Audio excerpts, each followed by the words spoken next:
Okay, Standup Accelerator workshop recap for week 50. We are 2 away from having done a year of workshops, and that feels good. It's been fun. It's gone by fast. This week we had 25 people at the workshop. Some new people, some really interesting new people. We had a guy named Jilley. We've already got a Gilly, Michael Gilly, so that's going to be fun. A guy named Surgeon. I don't know. Liz and Eric, who were two people who came in from Spain and were in Austin for the week. And they came down dressed basically as they were ready for Carnival in Rio. Liz was in a thong and a January 6th outfit, as was pointed out. Very patriotic. Jefferson, and then two other dudes who I didn't quite get their name. So it was packed, and we were right in front of the Creek and Cave's 20th anniversary and award show gala. So people were getting ready to come in. There was a lot of production being set up. It was kind of chaotic, which is kind of fun in its own way. But yeah, they threw a big thing, and people were in sort of black tie and crazy costumes. So it was fun.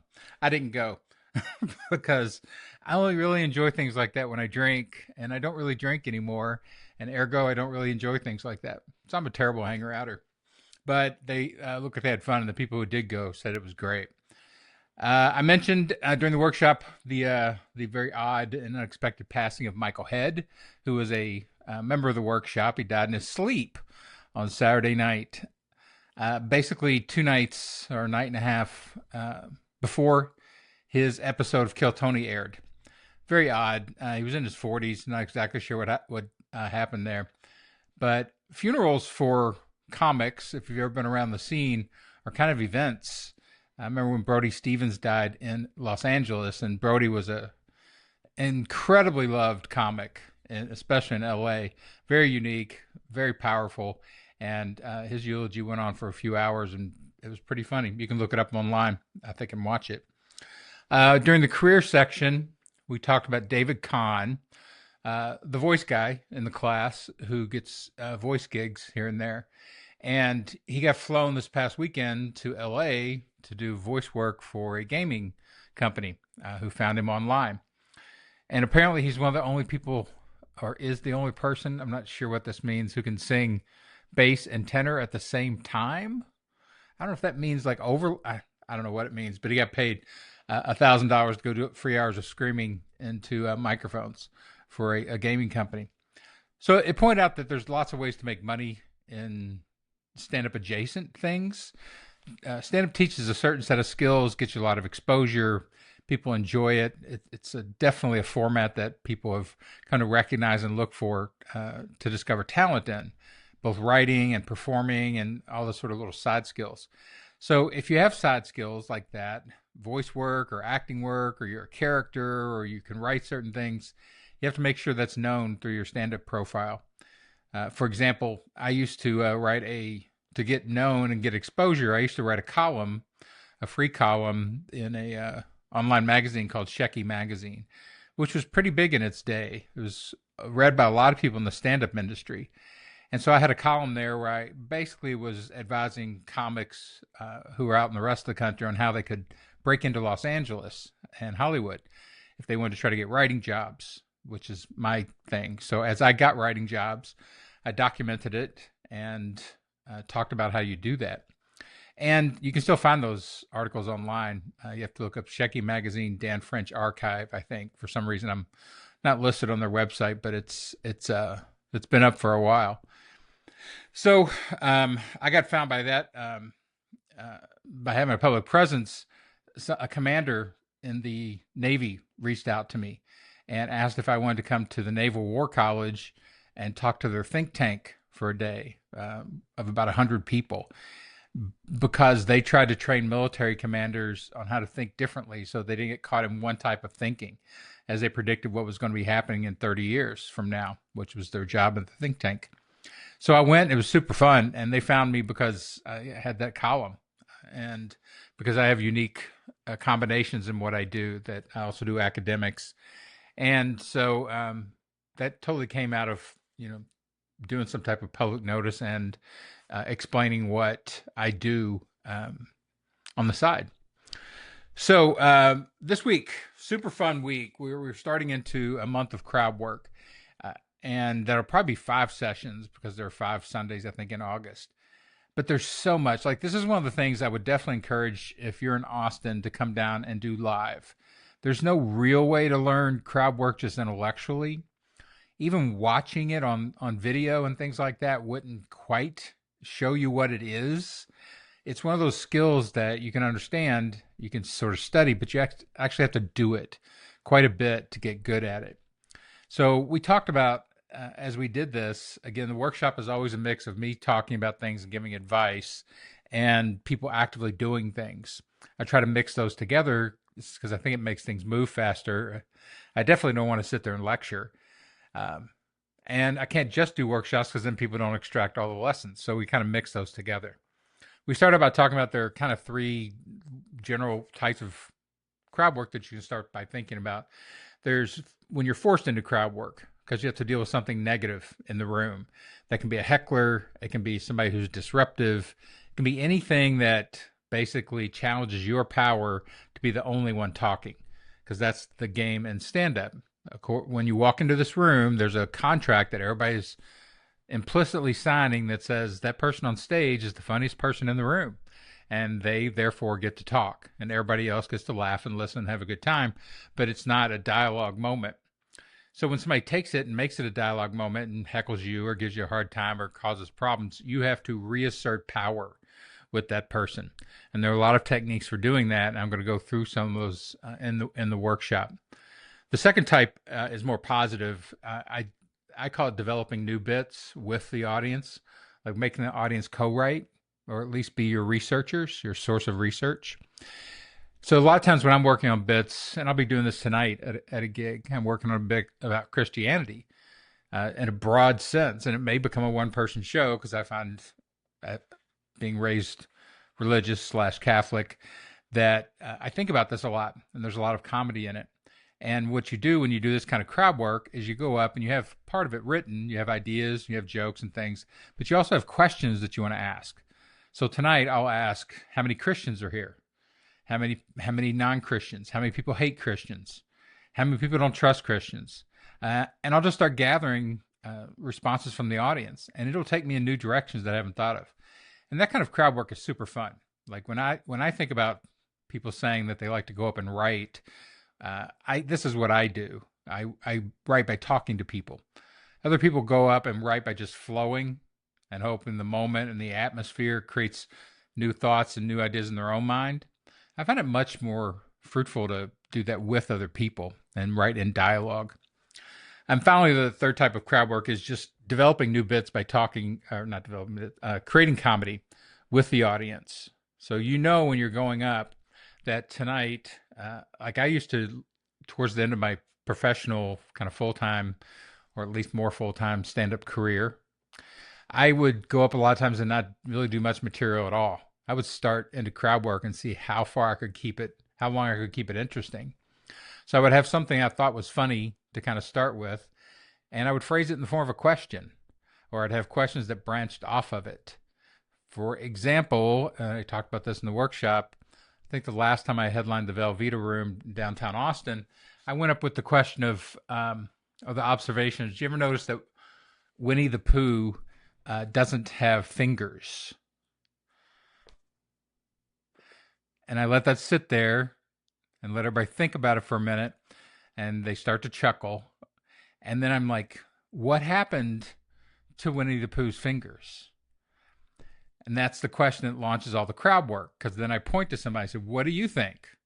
And people throw out theories. And I talked about Winnie the Pooh's fingers probably for 20 or 25 minutes, because it's an interesting question. Weird question, which means it's interesting. And that's the first type of crowd work that we sort of practiced in the workshop, was asking exotic questions.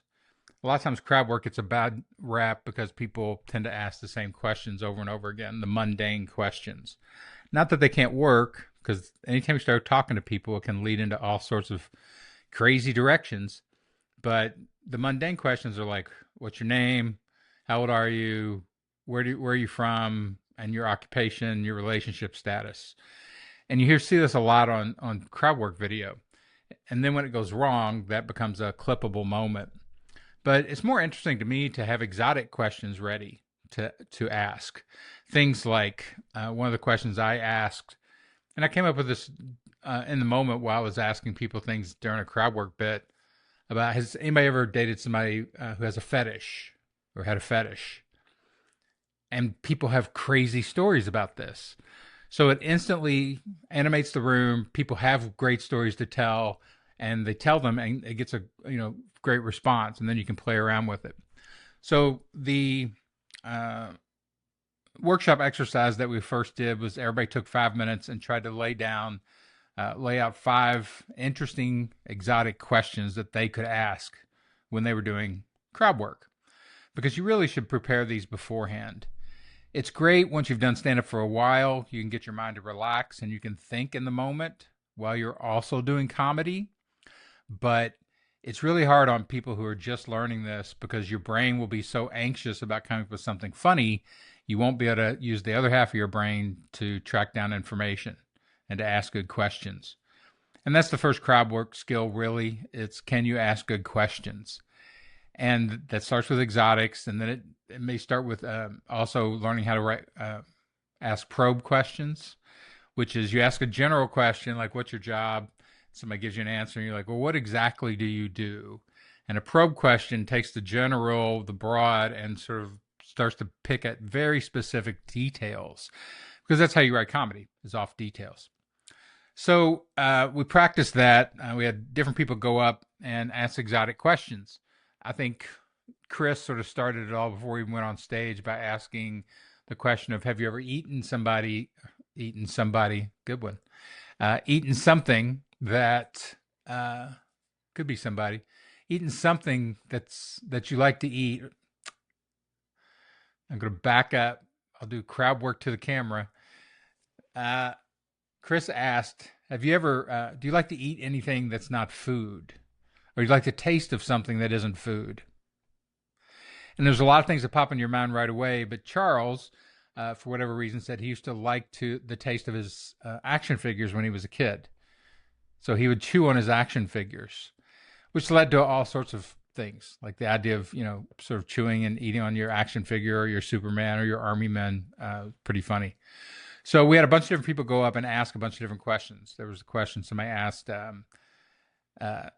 have you ever had sex with done something that's a bad idea because you just really wanted to have sex? There was another person, ZZ, asked, what kind of home gadget would you be? By when she meant some kind of kitchen appliance. So everybody's kind of trying to find really interesting questions. And if you sit down and make a list and memorize that list so that your brain knows them in the moment, then you're way ahead on trying to do interesting crowd work. Then we switched to the last part of the workshop, and we did the second form of crowd work, or the first form of crowd work, which is dealing with negative people or dealing with disruptions. We had people go up, and then I let the audience heckle. And at first, everybody was kind of hesitant, and by the end of it, there were like heckles constantly just popping off everywhere. And the issue with heckling and with negative response or people challenging your power in stand-up is that you have to reassert power. That does not mean you have to instantly insult that person. What it means is you go back to the basics of crowd work. You have to ask questions, gather information, create a little relationship with this person, because crowd work is an authentic relationship that you create. And if it's positive, people are fine giving you information. They enjoy it. If you're going negative, it has a different tone to it, but you still have to get information from them. And once you do, then you can create comedy easily off of that. So that's just some of the stuff. I probably said 50 different things, maybe more, about crowd work and how to do it. And I can't recreate all of them here. I've got transcripts of the class, so they're all there, but it's just too much, too fast. So come down to the workshop will be my suggestion over the next 4 weeks, and get some experience doing crowd work if you're here in Austin. If you're not, again, I had somebody that I like a lot in the workshop who works Saturdays and Sundays, and she asked if I could record these so that she could watch them. And it opens up too many issues right now. Like I have to get people's permission to filming them, for them to be on camera. I say things during the workshop that are for the workshop, and sometimes it's to get a laugh. And it's not curated for public consumption, so I'm not going to just say whatever and throw that up online, because that's a bad idea. So there's a lot of things about it. And then I have to do the technology of getting a good video and editing it and yada, yada, yada. Like I could go back and edit out the Chris thing and make myself look less like I'm less flubbing material or content here, but I don't really care. So I probably will not record these. I will not do live broadcasts of them. For this stuff, you're going to have to come down and do it live. And I finished up by reminding everybody we're doing this whole month. The whole month is going to be this. And the learning challenge of stand-up is always, how do you get all this stuff out of the cognitive ether and to sink down into your actual behaviors? We can actually instinctually do crowd work. You can do it fast. You enjoy it. It's easy. And that takes a while. That's all. The only answer I know is that you have to keep trying a bunch of different ways of learning until one hits for you. I really didn't do crowd work the first 5 years I did stand-up. I focused on material. And what I found was when I started doing crowd work, it had so much energy to my performance that I get a completely different response from people. I've had audience members come up to me afterwards and literally say, I really enjoy your comedy, but you're really good at when you start talking to people, because it's just more energy, more animation, and more authenticity. So we'll keep banging away at it. Come down, see us, and we will catch you again next week.